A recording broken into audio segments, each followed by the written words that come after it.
भक्तों को मेरा जय श्री राम, माँ समान वात्सल्य माताओं को मेरा जय श्री कृष्णा। अपन आज तिथि दिवस के नानी भाई के मायरे में प्रवेश करते हैं। देवनारायण मंदिर के प्रांगण में बैठकर इनके आशीर्वाद से तिथि दिवस का मायरा पर सब श्रवण करेंगे। आप सब भक्तों को नानी भाई के मायरे की बहुत बहुत बधाई। सिर्फ बधाई लेने से काम नहीं चलेगा, काले भाई नानी भाई के नानी के मायरों भी बनना पड़ेगा कि बधाई लेना होगा खाली। कहा कि नानी भाई की नानी को मांडो है, नहीं लाऊंगा तो फिर टूटी झोपड़िया में ठहराएगा खाली, ध्यान रख के लीजिए।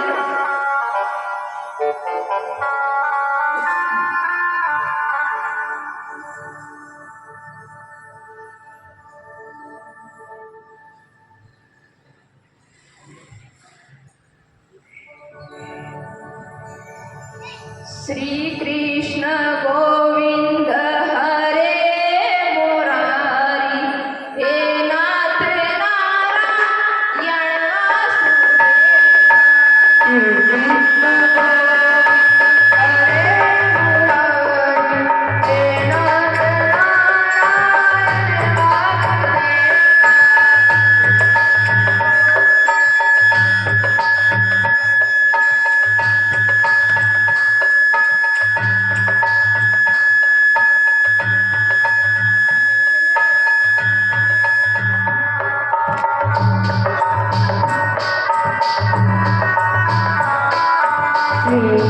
नारायण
नरसिंह जी के एक बेटा भी था और वो छोटी उम्र में स्वर्ग सिधार गया।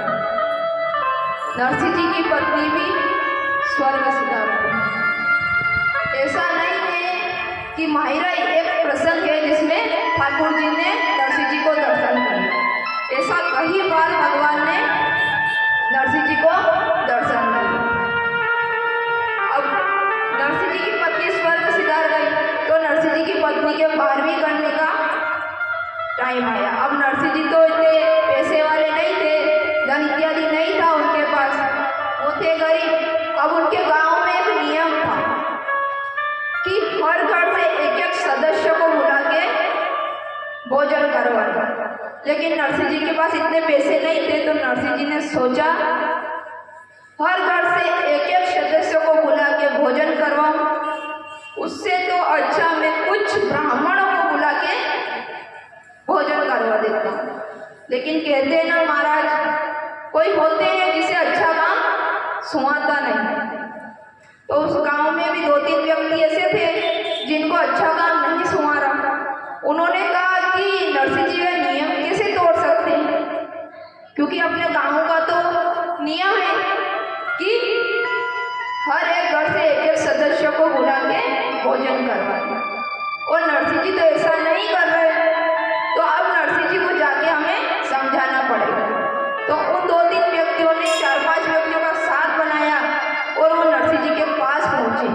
और नरसिंह जी के पास पहुंचे तो वो वहां जाके कहते हैं कि नरसिंह जी आप ये गलत कर रहे हो। नरसिंह जी कहते हैं मैं क्या गलत कर रहा हूँ? वो कहते हैं कि आप ये गलत कर रहे हो, आप कह रहे हो कि हम कुछ ब्राह्मणों को भोजन करवाएं, लेकिन अपने गांव का नियम है कि अपन को हर एक घर से एक एक सदस्य को बुला के भोजन करवाना पड़े, और आप इस नियम को तोड़ रहे हो। तो नरसिंह जी कहते हैं कि अगर मेरे पास धन इत्यादि होता, उसके बाद अगर मैं नहीं जिमाता तो मुझे नियम तोड़ने का आप आरोप लगा सकते। लेकिन आज मेरे पास कुछ है ही नहीं, मेरे पास धन नहीं है, कुछ नहीं है, पैसा नहीं है, तो मैं कहाँ से जीवाऊँ? मैं उस नियम को कहाँ से पालन करूँ? हाँ, मेरे से जितना हो सकता है उतना मैं कर रहा हूँ कि मैं कुछ ब्राह्मणों को भोजन करवा रहा हूँ। लेकिन वो 4-5 व्यक्ति जिद के पक्के नहीं माने। वो कहते हैं कि नहीं नरसिंह जी, आपको जिमाना तो पड़े, क्योंकि आपका भाई इतना पैसे वाला, तो आप उनसे मांग लीजिए, आप उनसे मांग के आपका जिमाने का कार्य कर दीजिए। अब वो बोले नरसिंह जी मेरे घर का कार्य मैं अपने भाई से क्यों मांगने जाऊँ, मेरे पास जितना है उससे मैं अपना काम चलाऊंगा। वही वाली बात है ना कि जितने चादर हो उतने पाँव फंसाने चाहिए, क्योंकि सिर पे कर्जा करके आप काम करोगे तो एक ना एक दिन फिर कर्जे में डूब के आपको आगे जाके भी तकलीफ है। इससे तो अच्छा है कि जितना अपने पास है उससे ही काम चला लेते हैं। तो नरसिंह जी ने कहा कि जितना मेरे पास है उससे ही मैं अपना कार्यक्रम निपटाऊंगा। अब वो 4-5 व्यक्ति जीत पे अड़ गए। अब वो कहते हैं कि अगर नरसिंह जी आप जीत पे अड़ ही गए हो तो कल इतनी बजे आपके घर पूरे गांव के परिवार सहित आपके घर भोजन करने पधार जाएंगे। अब तक तो एक सदस्य था महाराज, अब पूरा परिवार समेत पूरे गांव के जितने भी घर हैं सब आपके घर पधार जाए। अब नरसिंह जी तो घबरा जाते हैं। अब नरसिंह जी घबरा जाते हैं तो वो सांवलिया के आगे जाके रोने लगते हैं। वो सांवलिया के आगे जाने रोते हैं और कहते हैं अब मैं क्या करूं, मैं कैसे जिमाऊंगा कल सबको। वो घबराते। अब वो 4-5 व्यक्ति तो कह के चले जाते हैं। बाहर कहीं चाय की टपरी लगी हुई थी, पहले इतने बड़ी होटलें नहीं थी, छोटी टपरियाँ होती थी, उस टपरी में जाके वो चाय पीते हैं और मजाक करते जाते हैं। एक दूसरे से कहते हैं आज तो बड़ा मजा आया। इतने में दूसरा कहता है कि मजा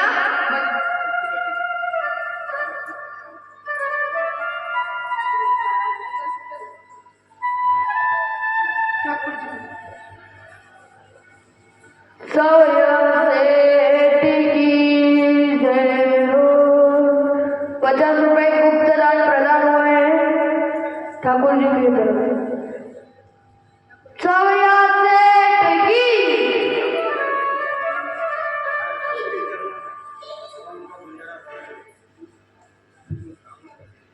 सावलिया सेठ की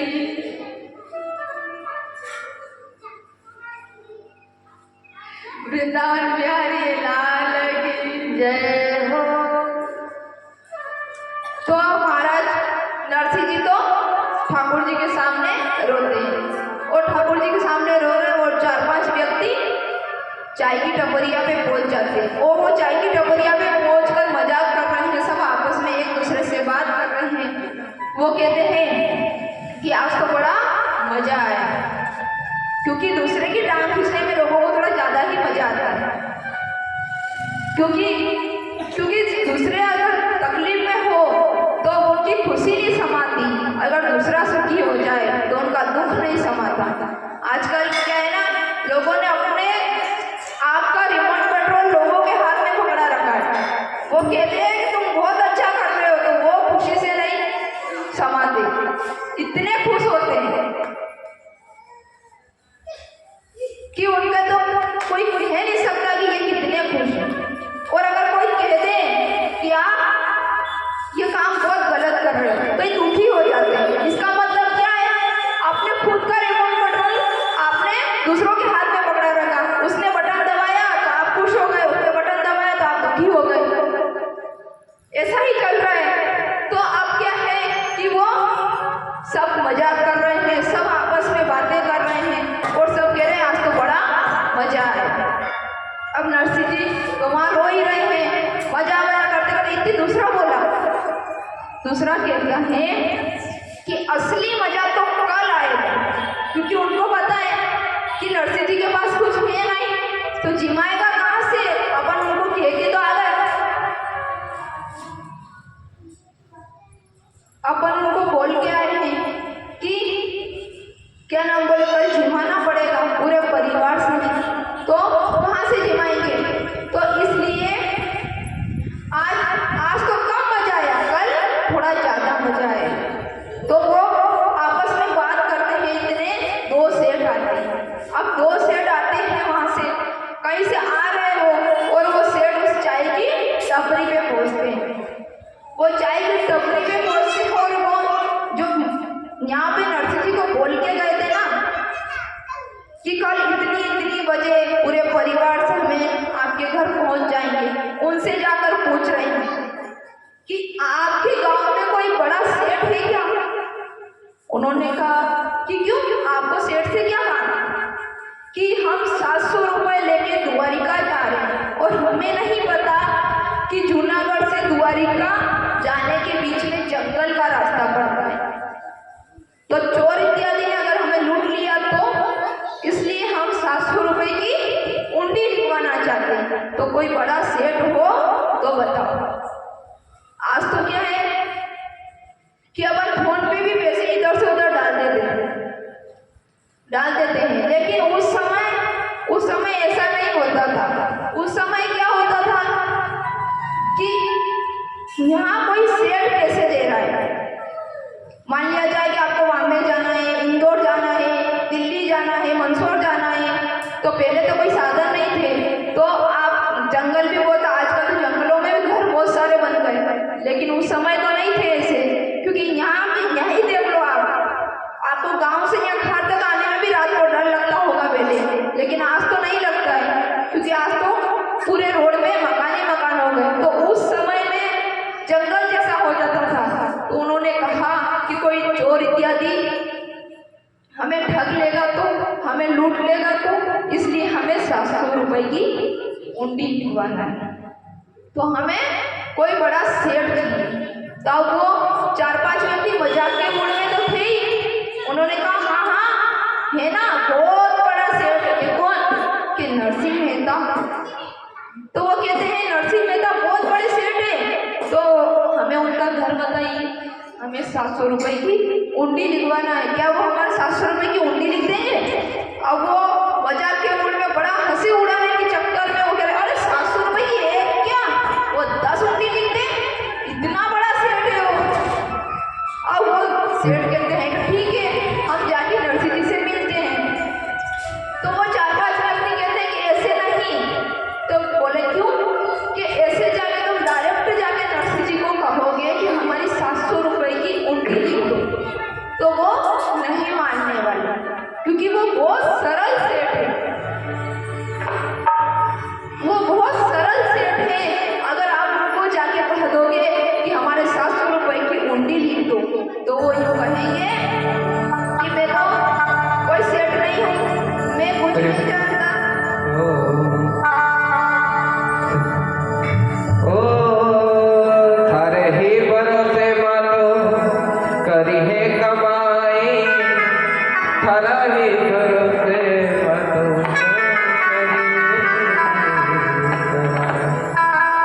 अरे सेठा में सावरियों से तेरे बाकी सब ढोली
कन्हैया लाल की जय। बाके बिहारी लाल की।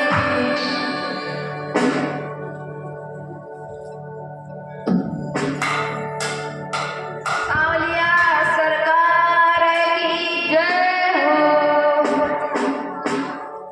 तो यहाँ पर वो सेठ कहते हैं कि हमारे 700 रुपए की हुंडी लिखवाना है। तो वो 2-3 व्यक्ति जो थे वो नरसिंह मेहता की कहते हैं।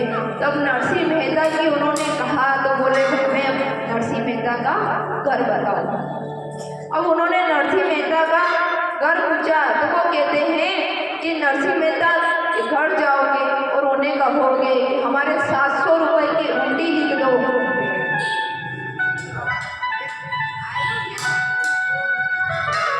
700 रुपए की हुंडी लिख दो। तो 700 रुपए की हुंडी लिखने के बोला तो बोले कि नरसिंह जी से जाके सीधे ही कहोगे कि 700 रुपए की हुंडी लिख दो। तो वो नहीं लिखेंगे क्योंकि वो बहुत सरल और सीधे हैं। और वो आप उनसे जाके कहोगे कि आप हमारी हुंडी लिखो तो वो कहेंगे मैं कोई सेठ नहीं हूँ, मैं कुछ नहीं जानता, मैं तो बस एक सीधा साधा इंसान हूँ, मुझे नहीं पता, मैं आपने किसे बोल दिया। अगर आप ऐसा जाके बोलोगे तो वो ऐसे ही कहेंगे। तो वो ऐसे कहे तो आप एक काम करना, आप नरसिंह जी के पाँव में जाके गिर जाना और नरसिंह जी को कहना कि नरसिंह जी हम द्वारिका जा रहे हैं, भगवान के काम से हम द्वारिका जा रहे हैं और हमारे 700 रुपए की हुंडी आप नहीं लिखोगे तो कौन लिखेगा। तो वो दोनों सेठ जाते हैं नरसिंह जी के